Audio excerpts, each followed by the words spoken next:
Welcome to our channel, and today we have a very interesting topic with Dr. Kamala. And Dr. Kamala, as you probably remember, she specializes in gynecology, in menopause, in pregnancy and fertility. So, Dr. Kamala, it's really the person to ask about menopausal symptoms and how to really alleviate them, right? Dr. Yeah, Kamal, welcome. yeah.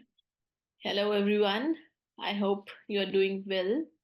And as Karolina told you, it's a very interesting topic to discuss. And we were planning to make a video on this from a very long time. So finally, today we are here with Yes. this topic. Yeah. So I'll try my best to answer all your questions today. Okay.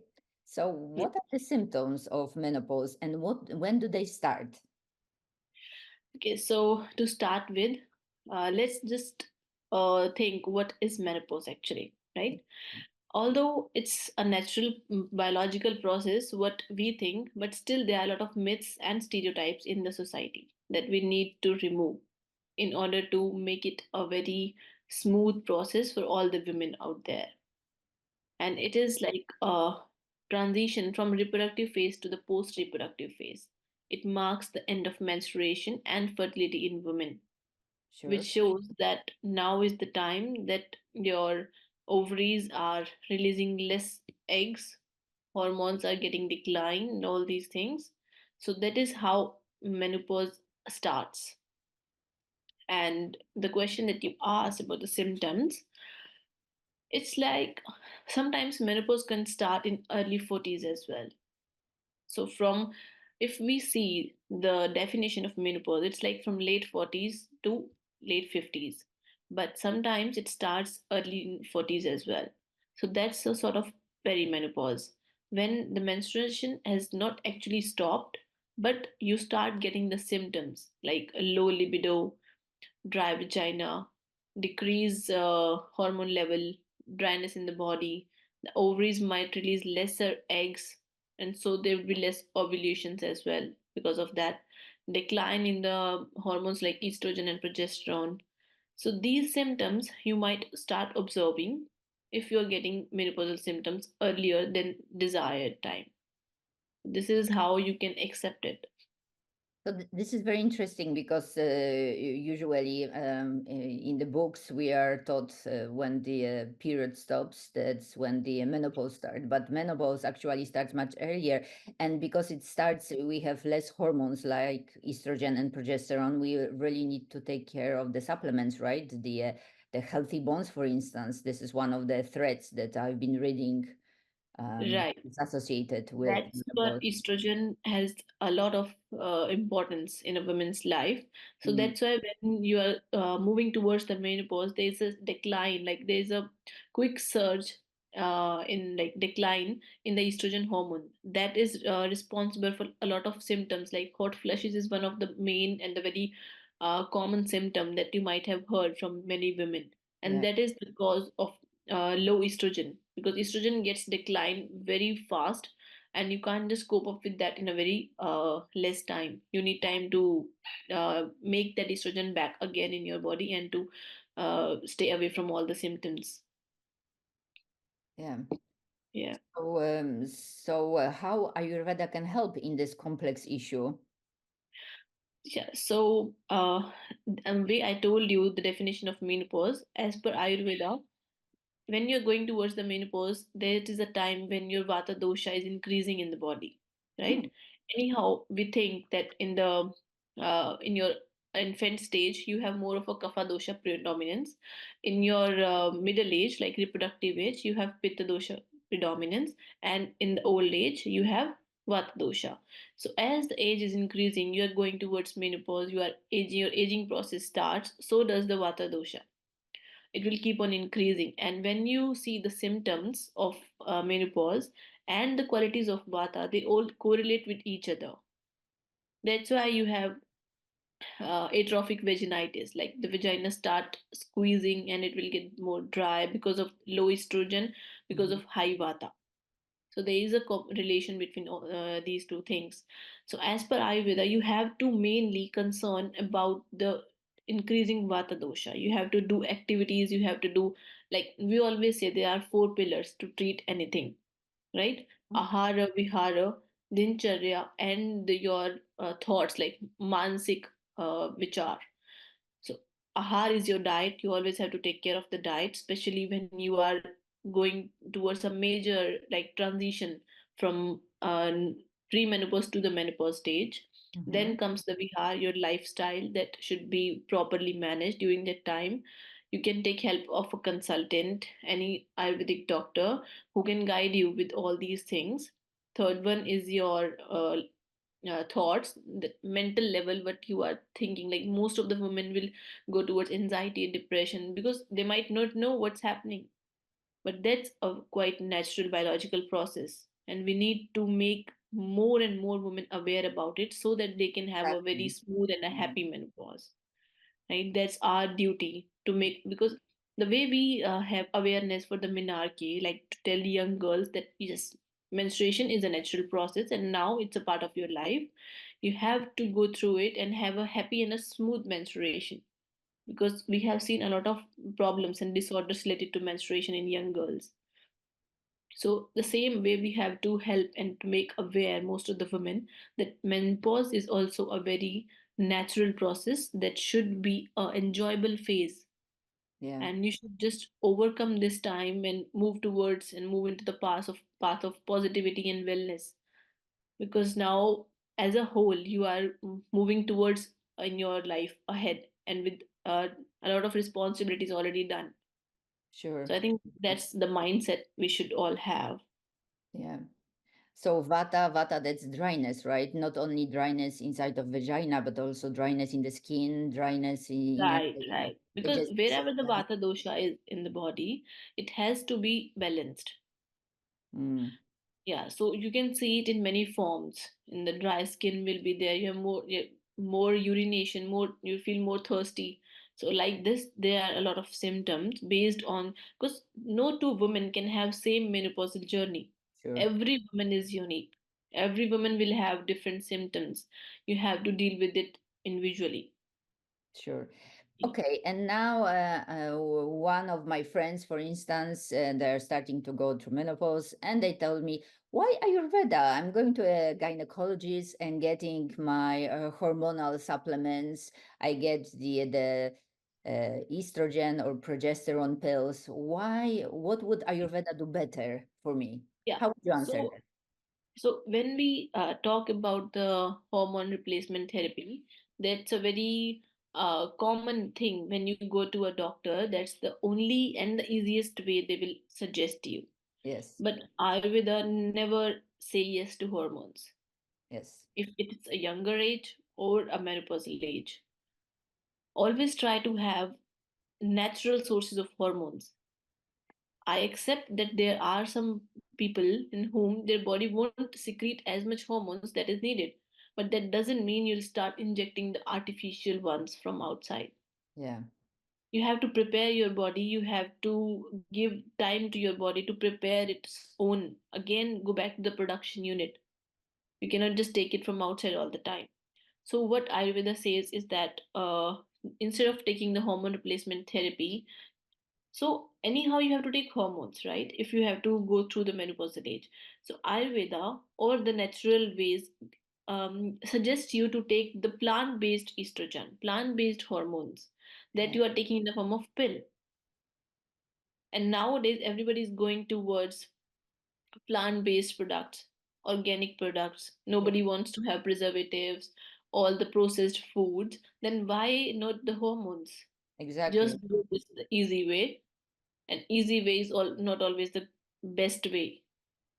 Easy And way you has have, many side effects, right? It's easy, but exactly, you have to yeah, deal with the consequences afterwards. And the consequences like the cancer, right? The even breast cancer. Yeah. yeah. So that's the hardest part for us to make people believe. They will face this by themselves once they will start having these side effects. But Hmm. until then, they will start popping the pill into their mouth once a day, and that's all. Yeah. Instead of doing that, just do some dietary changes, do some lifestyle changes in yourself, start making a proper book for your menopausal journey. Just make a list of foods that you should start eating now, you should stop eating now, make a avoid list, make a take list, and then reduce foods like that. You can have lifestyle consultation with Ayurvedic doctor or some naturopath, who can suggest you to have alternative ways for this hormone replacement therapy. Okay. So what So are the top foods, top vegetables or grains to take that have a lot of estrogen in them? yeah, so we will start talking about the five foods mainly today, Okay. which are good for menopause. Because I think that doesn't make sense that I start talking about a big list of foods, and you Sure. just have to see, okay, I cannot eat this, I cannot eat that, and then that way you will land up eating nothing out of that. So I Exactly. just want you to start with a small list, and then we can go ahead with time once you start indulging into these foods. So first word will be the yogurt. That's a very good calcium source. As you told me, most of them will have bone changes, osteoporotic changes. So Yes. to prevent that, you need a calcium source. Calcium source you can get from yogurt, Hmm. right? So Sure. this is the way you can have yogurt in your diet. Second is the raisins. That's a very good iron source, Yeah. because most of the female will start having the problem of fatigue, Mm-hmm. right? So just to overcome that fatigue, and sometimes women may have heavy bleeding as well. Some women during the menopause, like, menopause doesn't mean that 100% your bleeding, your menstruation will stop. It's Sure. a transition when you will have uneven menstruation, or Mm. your menstrual cycle will get shortened. So there will be an irregular pattern. So to overcome that, you can include raisins in your diet. Okay. Then third one is the chickpea. It's a Ah, protein source yeah. that will remove. I think if you might have heard from your friends or someone, you feel heaviness in the body, you feel sluggishness, right? Sure. So to overcome that, you need a protein source, because proteins are the energy giving enzymes in the body. So you need protein for that, and protein you'll get from chickpeas. That's a very healthy way. You can eat it in the form of hummus, and you can make salads with chickpeas. You can make it in the form of flour and use that. So a lot of ways are there to use chickpeas as well. After that, there comes the tofu or the soy. Yeah. That's one of the top one in the list of phytoestrogens when it comes to phytoestrogens. But with the soy, you have to be careful because most of them are genetically modified, right? And with a lot of Yeah, pesticides, you I just read. have to Yeah. be more aware about the quality that you are eating. And one more contraindication, that some females might have the condition called fibroids. Yeah. So in that case, you should be more careful, and you should try avoiding this tofu or the soy products. Mm. That won't be good in that case. So this is something that you should know. You should know, not be like eating everything that I'm telling you here, because it depends on your medical history, on your body type, on your prakriti, vata, pitta, kapha, as we always talk about it. To just have a proper knowledge about your body, and then start eating all these things. You should know about your if you are allergic to any of these things as well. Sure. So last one is the banana among the fruits. Mm. It is it is very high in potassium, magnesium, that are required very much for your bones. Again, so these are the top five foods that I would suggest you can start including in your diet. Yes, sure. I'm adding one more Yeah. sweet potato. Sweet potato, it's a natural phytoestrogen and it has a lot. Yes.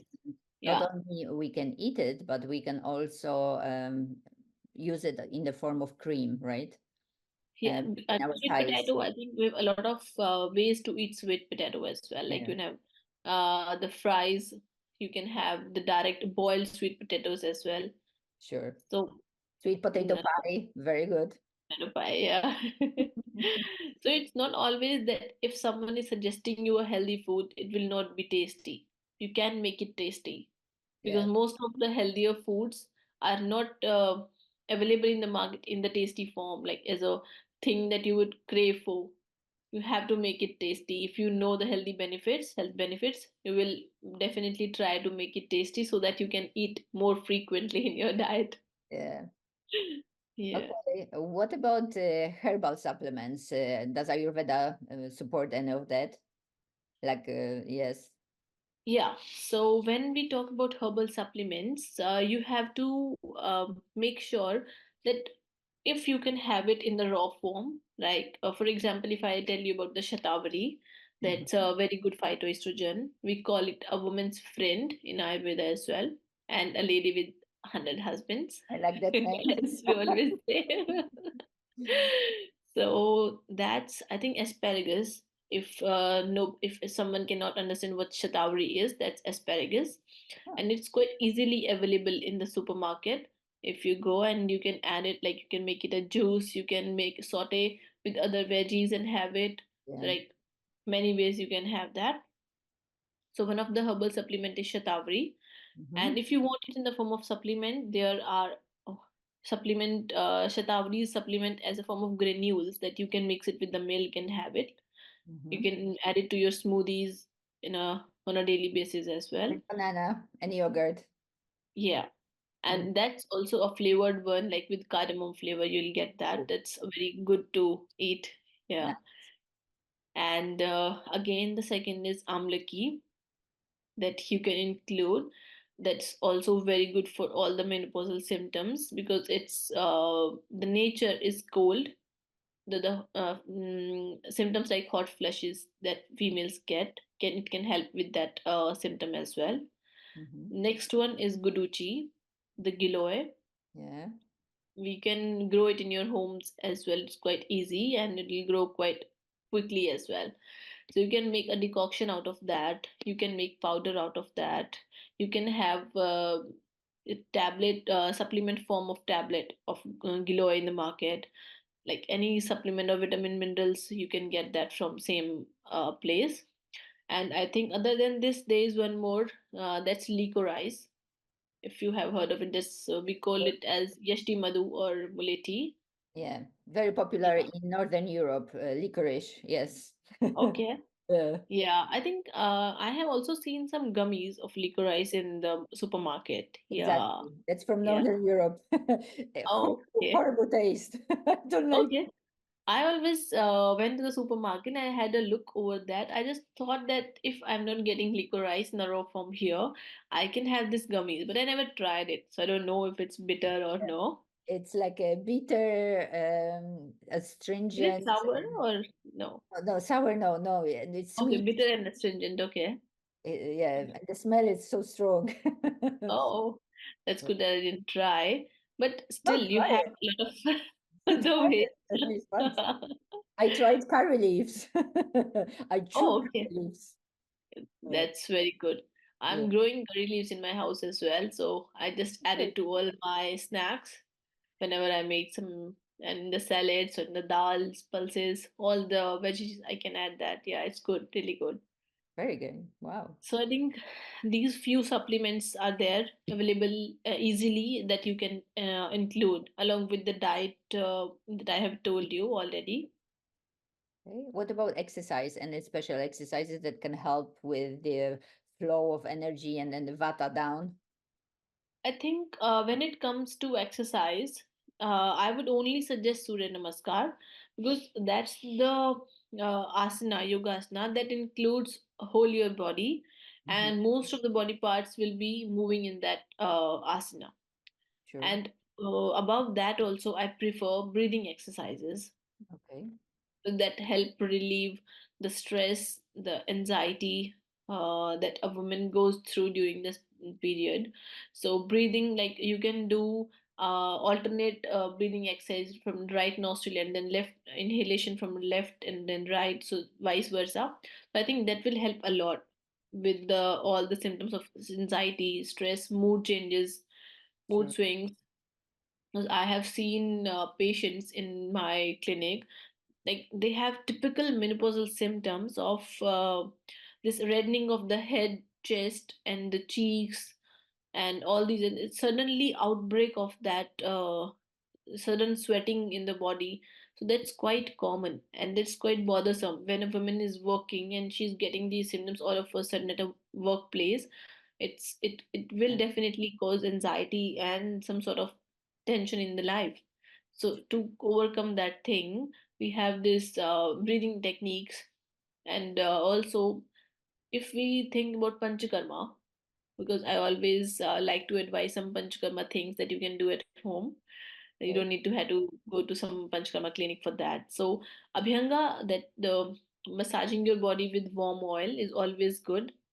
It helps relaxes your muscles, the tensions in the muscles and the ligaments, makes it a very smooth journey to go with, because anyhow you cannot escape from this. sure, You have to have this phase of life as well, sure. like you have other phases.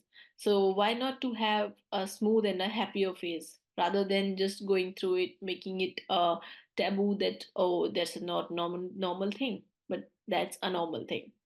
Absolutely. I like that summary, yes. And if someone Yeah. is going through difficult menopausal symptoms and they wanted to contact you, I know that you are seeing some patients, first patients in Melbourne, Australia. So how would they contact you? Yes, so I think they can book appointment from our website as well, Okay, Pure Bliss Akram. perfect. And just the email address is there. You can put your query over there and we can get back to you with the process that you can contact us directly to have a consultation. Yeah, Yeah, it works. it Yeah. works. Yes, perfect. Okay. And I Yeah. think we two, Carolina and me, are also planning to start menopausal uh, courses, short courses, to have more knowledge about your journey, and we can help you with to embark this journey together, so that you can have a very happy menopausal phase of life, and we can guide you with a lot of things, like how to, the way I told you, diet, lifestyle, and the supplements and other things that you need. And since we have Ayurvedic experiences and we also are females and going through all of that, so we have a first-hand experiences as well. Right, right. Yeah. And Dr. Kamala also specializes in fertility. So this is also for Yeah, younger women who are going to go through pregnancy. And very interesting, at least from my perspective, when I was pregnant, I really, after giving birth, I just went back to work. And in yeah, Ayurveda, there is this beautiful protocol of how to really prepare your body after the or after the birth or yeah. recuperate your body, right? And to regain all the minerals that we've lost. And yes, so this is wonderful. And we are also going to talk about that. Yeah, and right now, I have two patients going on with the Panchkarma treatment, and the both patients are post-delivery treatment. So Oh, we have a proper protocol for that, post-delivery wow. protocol. In that, it's not like a treatment. We are giving you some Panchkarma therapies just to cover up that change, that a huge change that has come into your life after you delivered a baby. So it consists of dietary advices, it consists of lifestyle advices, and some basic panchkarma therapies, which can help you make it a easier way to cover up and to go back to the normal life after this delivery. Yeah, so this is very, very popular nowadays because nobody wants to, go through that phase. Okay, I just delivered a baby, I will take some time, and this, it cannot be like that. You have to give some preference to yourself as well. Now you have done a huge task of life and you deserve Yeah, it. yeah. And in case if you want another kid, you want your body to be strong and healthy and prepare Right. for another pregnancy, right? This is also important. Because at that time there's a lot of deficiency in the body. Yeah, That's a very energy taking process, that when you deliver a baby, a lot of changes occurs in your body, like physical, emotional, mental, and every kind of changes will be there. So just to be going easy through that, you need that postpartum care. exactly. And you know, Yeah. in Europe, we have the saying that your first kid is always the strongest. for the Yeah. nation. We don't want this to happen. We want the second to be as Exactly. strong as the Second to very first. strongest. Yeah, right. You don't want to waste, or you don't want to use all your energies, all your power for Yeah, just one kid. exactly. Yeah, that's why you have to be very strong again, back to stronger phase again after the delivery. Yeah. Yeah, and then run marathons maybe. Yeah. And Okay, thank I'm you. happy that people are more aware about it and they are coming to the clinic for that, because earlier it was not the case. Mhm. But now females are quite aware and they are giving preference to themselves, which I like a lot. Yeah, me too. Yeah. Yeah. Okay, thank you. Very nice Yeah. talking to you. Please, for Uh, everyone listening, please remember to subscribe to our channel. And if you have any questions regarding gynecological issues, please send them to us so we can prepare better for the seminar, for the course. yeah. Thank you so much. See Okay, you again with a new topic. Yeah. namaste. Take care. Namaste. Bye.